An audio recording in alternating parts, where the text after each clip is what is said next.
In the wake of the shooting in Florida, you'll be surprised to learn what direction some states are moving in. So this is from Talking Points memo. Despite Parkland, states plow ahead with new pro-gun bills. Wowzers. Okay, so the argument that these people make, it's something I've referenced time and time again on the show. They say there are more good people in the world than bad people. So therefore, if you arm everybody, the good people outnumber the bad people, so the good people keep the bad people in check.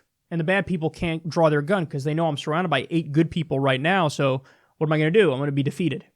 That's their logic. That's their theory. Now, if they really believe that, why, for example, would they not be in favor of North Korea or Iran getting a nuke? Hey, if everybody's armed, there's more good people than bad people. Doesn't matter if Iran or North Korea has a nuke, because we're going to keep them in check. That's their theory.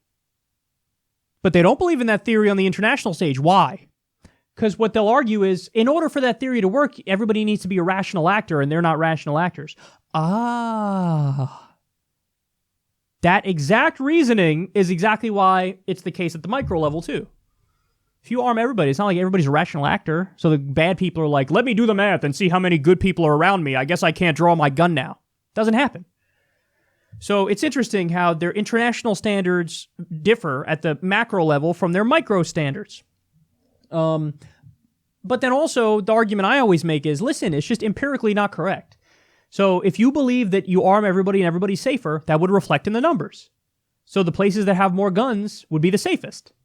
But we have the most guns of the developed nations, and we're the least safe. We have more gun deaths than all the other nations. So you're just wrong. Now, I don't fault people for believing that originally, though, because the theory, as I explained it, it could be true. You just have to test it. It turns out it's not true. So I don't fault people for that. But that's the underlying philosophy of all these people who are proposing loosening gun laws in the wake of the shooting in Florida. So I want to give you the specifics here. There are 15 measures in 11 states that are being considered. South Dakota wants to make it legal to carry guns in private schools and churches. Great idea. I always love being armed in church. In Indiana, they want guns in schools and churches as well, and a right to carry on all state-owned property. All state-owned property. So that would mean in the Indiana state government bodies, you can go armed. That seems like a terrible idea to me because, I don't know, it's not like we have a long history in the United States of assassination attempts on politicians. In both parties, by the way. Steve Scalise, it just fucking happened. Gabby Giffords, it happened as well. So that's a terrible idea. Arm people on all state properties. They can go into government buildings armed. Tennessee State Representative Andy Holt introduced a bill to let people carry guns in airports, and he wants to ban local governments from passing their own regulations. Wow. So not just, hey, we're going to have loose gun laws, at the national level, or at the state level, we're going to ban any localities from saying, hey, man, no guns in this area. That's unbelievable. In Virginia, the NRA took a victory lap after defeating over 60 gun reform efforts, including a universal background check bill, and that bill was defeated just 6 days after the massacre in Florida.